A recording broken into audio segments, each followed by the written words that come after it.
രാജ്യം ആകാംക്ഷയോടെ തീരുമാനത്തിനായി കാത്തിരിക്കുന്ന പ്രധാനമന്ത്രിയുടെ അധ്യക്ഷതയിൽ നടന്നുകൊണ്ടിരിക്കുന്ന പ്രത്യേക സുരക്ഷാ അടിസ്ഥാനത്തിലുള്ള മന്ത്രിസഭാ യോഗം തുടർന്നുകൊണ്ടിരിക്കുകയാണ് ഇപ്പോൾ. ആ മന്ത്രിസഭാ യോഗം കഴിയുമ്പോൾ എന്തൊക്കെ തീരുമാനങ്ങൾ ഉണ്ടാവും?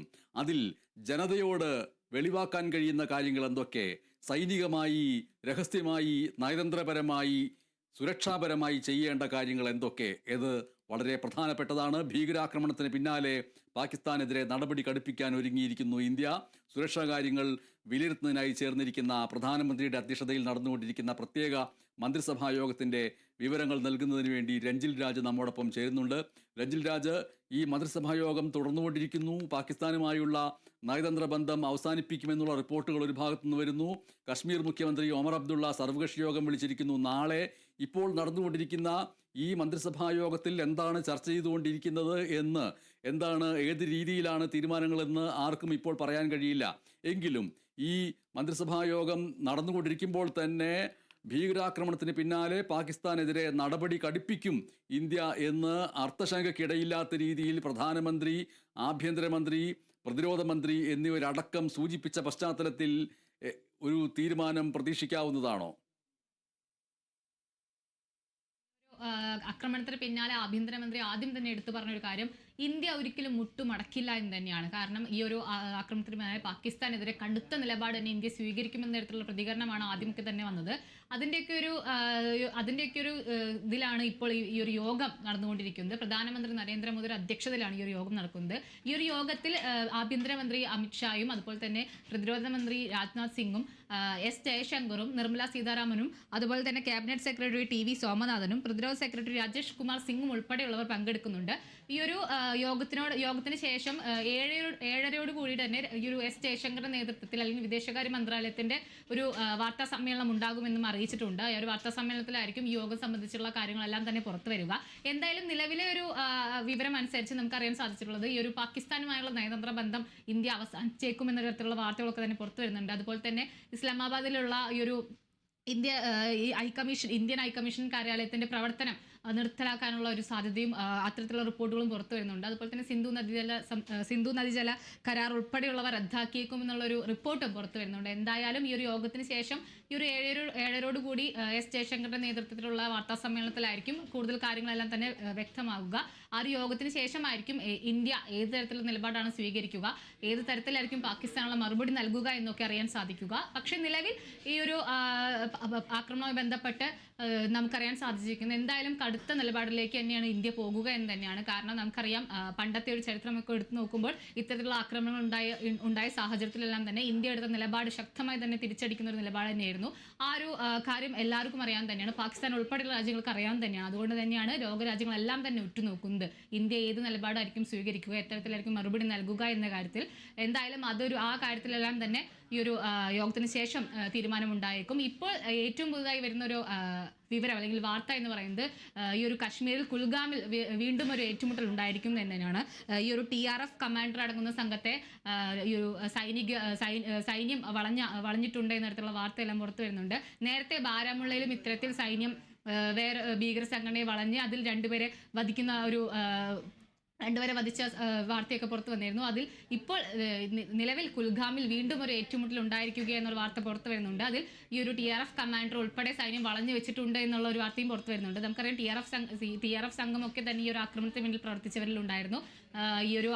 അതുകൊണ്ട് തന്നെ ഈ കുൽഗാമിലെ ഈ ഒരു സൈന്യം വളഞ്ഞിരിക്കുന്ന ഈ ഒരു TRF സംഘങ്ങൾ അല്ലെങ്കിൽ TRF കമാൻഡർ ഉൾപ്പെടെയുള്ളവരുടെ ഈ ഒരു ഭീകര സംഘടനയിൽ ഈ ഒരു ആക്രമണത്തിൽ പങ്കെടുത്തവരുണ്ടോ എന്ന കാര്യത്തിൽ തന്നെ വ്യക്തത വരേണ്ടതുണ്ട്. എന്തായാലും നിലവിൽ ഇപ്പോൾ കുൽഗാമിൽ ഒരു ഏറ്റുമുട്ടൽ ഉണ്ടായിരിക്കുന്ന ഒരു വാർത്ത പുറത്തു വരുന്നുണ്ട്. അതുപോലെ തന്നെ ഈ ഒരു ഇതുമായി ബന്ധപ്പെട്ട് അല്ലെങ്കിൽ ഈ ഒരു ഭീകരാക്രമണവുമായി ബന്ധപ്പെട്ട് നേരത്തെ തന്നെ പാകിസ്ഥാന്റെ ഒരു ബന്ധമൊക്കെ തന്നെ പുറത്തു വന്നിരുന്നു.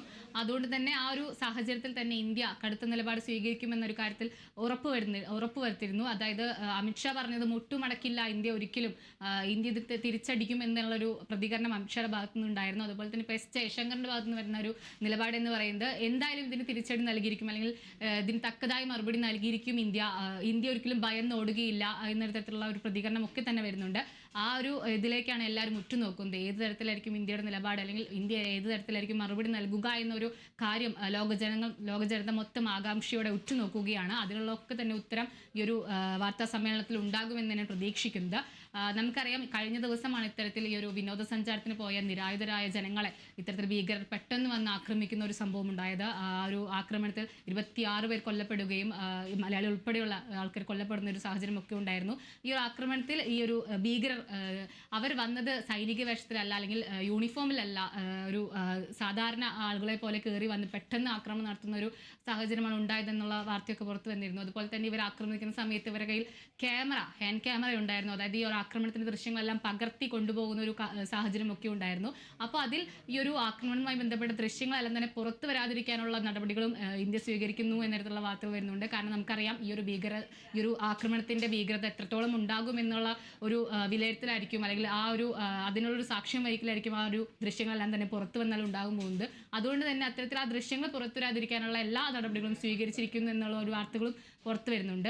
എന്തായാലും ഈ ഒരു യോഗത്തിന് ശേഷം, അല്ലെങ്കിൽ ഈ ഒരു പ്രധാനമന്ത്രിയുടെ യോഗത്തിന് ശേഷമായിരിക്കും ഈ ഒരു ഇതിൽ എന്തായിരിക്കും നിലപാട്, അല്ലെങ്കിൽ ഇന്ത്യ ഇത്തരത്തിൽ മറുപടി നൽകുമെന്നൊരു കാര്യത്തിൽ നമുക്ക് അറിയാൻ സാധിക്കുക. 7 കൂടി ഒരു എസ് ജയശങ്കറിന്റെ നേതൃത്വത്തിലുള്ള വിദേശകാര്യ മന്ത്രാലയത്തിന്റെ വാർത്താ സമ്മേളനം ഉണ്ടായിരിക്കും. അതിലായിരിക്കും ഇതിനുള്ള മറുപടി എന്തായിരിക്കും, അല്ലെങ്കിൽ യോഗ തീരുമാനങ്ങൾ എന്തൊക്കെയായിരിക്കും എന്ന കാര്യത്തിലൊക്കെ നമുക്ക് വ്യക്തത വരുത്തുക. എന്തായാലും നമുക്കറിയാം, ഈ ഒരു ആക്രമണത്തിന് പിന്നാലെ മറ്റ് ലോകരാജ്യങ്ങളെല്ലാം തന്നെ ഇന്ത്യക്ക് ഒരു പിന്തുണ നൽകുന്ന സാഹചര്യമൊക്കെ ഉണ്ടായിരുന്നു. മറ്റെല്ലാ രാജ്യങ്ങളും ഈ ഒരു ആക്രമണത്തിന് പിന്നാലെ പാകിസ്ഥാൻ ഒറ്റപ്പെടുത്തുന്ന പോലെയും അതുപോലെ ഇന്ത്യക്ക് പിന്തുണ നൽകുന്ന തരത്തിലുള്ള പ്രതികരണങ്ങളെല്ലാം തന്നെ ഉണ്ടായിരുന്നു. അതെല്ലാം ഇന്ത്യക്ക് ആശ്വാസം തന്നെയാണ്. അതുപോലെ തന്നെ പാകിസ്ഥാൻ ഇപ്പോൾ നിലവിൽ പാകിസ്ഥാൻ പറയുന്നത് ഇത് തങ്ങൾക്ക് ബന്ധമില്ല എന്ന ഒരു വാർത്തയൊക്കെ പുറത്തു വരുന്നുണ്ട്. പക്ഷെ അത് എത്രത്തോളം സത്യമാണെങ്കിൽ അതിൽ എത്രത്തോളം വ്യക്തതയുണ്ടെന്ന കാര്യത്തിലെല്ലാം നമുക്ക് അറിയില്ല. അതുകൊണ്ട് തന്നെ അതിലും വ്യക്തത വരേണ്ടതുണ്ട്. ഈ ഒരു ഭീകരാക്രമണത്തിന് പിന്നിലുള്ള ഈ ഒരു ലഷ്കർ ഇ തൊയ്ബയുടെ നേതാവ് ഈ ഒരു ഭീകരാക്രമണം പ്ലാൻ ചെയ്തതും അല്ലെങ്കിൽ നടത്തിയതും പാകിസ്ഥാനിൽ ഇരുന്നുകൊണ്ടാണ് എന്നുള്ള ഒരു കാര്യമൊക്കെ ഉണ്ടായിരുന്നു. അതുകൊണ്ട് തന്നെ പാകിസ്ഥാൻ ഇതിൽ പങ്കില്ല എന്ന് പറയുമ്പോഴും ഈ ഒരു ആക്രമണത്തിന് പിന്നിലെ പ്രവർത്തിച്ച ഈ ഒരു ആള് ഈ പാകിസ്ഥാനിൽ ഇരുന്നുകൊണ്ടാണ് ഇത് നിയന്ത്രിച്ചത് എന്ന് പറയുന്ന ഒരു സംഭവം അവർക്ക് തള്ളിക്കളയാനാകില്ല. അതുകൊണ്ട് തന്നെ അവരുടെ പങ്കും ഇപ്പോൾ നിലവിൽ അവർക്ക് പങ്കുള്ളതായുള്ള പ്രാഥമിക വിവരങ്ങളെല്ലാം തന്നെ ലഭിച്ചിട്ടുണ്ട്. അതിൻ്റെ അടിസ്ഥാനത്തിലാണ് ഇന്ത്യ ഇത്തരത്തിൽ മുട്ടുമടക്കില്ല, അല്ലെങ്കിൽ ഇതിനെതിരെ ശക്തമായി പ്രതികരിക്കും, ഒരിക്കലും ഇന്ത്യ തോറ്റു ഭയന്നോടില്ല എന്നുള്ള കാര്യങ്ങളൊക്കെ തന്നെ പറയുന്നത്. എന്തായാലും ഈ ഒരു യോഗത്തിന് ശേഷം എന്നുള്ള കാര്യം ഏത് രീതിയിലാണ് നടപ്പാക്കപ്പെടാൻ പോകുന്നത് എന്ന് 7:30 മണിക്ക് നടക്കാൻ പോകുന്ന വാർത്താ സമ്മേളനത്തിൽ ഒരുപക്ഷെ മനസ്സിലായി എന്ന് വന്നേക്കാം.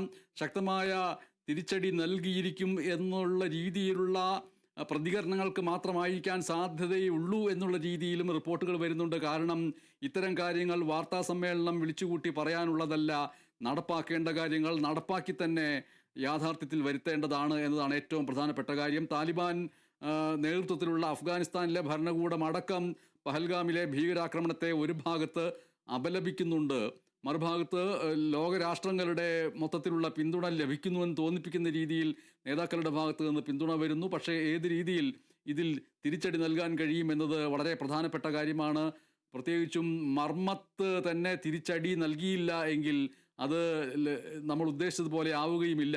നേരെ പാകിസ്ഥാനെ ലക്ഷ്യമാക്കിക്കൊണ്ടുള്ള ഒരു ആക്രമണമോ പ്രത്യാക്രമണമോ അല്ല വേണ്ടത്, മറിച്ച് ഈ പറയുന്നവർ എവിടെ നിന്ന് വന്നു, എന്തിനു വന്നു, അതിൻ്റെ പിറകിൽ ആരൊക്കെ എന്ന് ലോകരാഷ്ട്രങ്ങളുടെ മുമ്പിൽ തെളിയിച്ച് കാണിച്ചു കൊടുത്തുകൊണ്ടുള്ള ഒരു പ്രത്യാക്രമണം നടത്തിയാൽ മാത്രമേ നയതന്ത്ര ബന്ധങ്ങളുടെ കാര്യത്തിൽ ലോകരാഷ്ട്രങ്ങളുടെ മുമ്പിൽ ഇന്ത്യ അതിൻ്റെ കൃത്യമായ തിരിച്ചടി നൽകി, ഇന്ത്യക്ക് അവകാശപ്പെട്ട തിരിച്ചടി നൽകി എന്ന് പറയാൻ കഴിയുകയുള്ളൂ എന്നുള്ളതാണ് ഏറ്റവും പ്രധാനപ്പെട്ട കാര്യം. എന്ന് മാത്രമല്ല, ചീഫ് ഓഫ് ഡിഫൻസുമായിട്ട് ചർച്ച നടത്തിയിരിക്കുന്നു പ്രതിരോധ മന്ത്രി.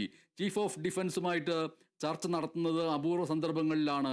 ആ രീതിയിൽ ചർച്ച നടത്തുമ്പോൾ, സൈനിക മേധാവികളുമായി ചർച്ച നടത്തുമ്പോൾ പോരാട്ടത്തിന് സജ്ജമായിട്ടിരുന്നുകൊള്ളൂ എന്നുള്ള സൂചന നൽകുകയും ചെയ്തിരിക്കുന്നു എന്നതും ഈ വാർത്തയോടൊപ്പം സൂചിപ്പിക്കേണ്ടതുണ്ട്.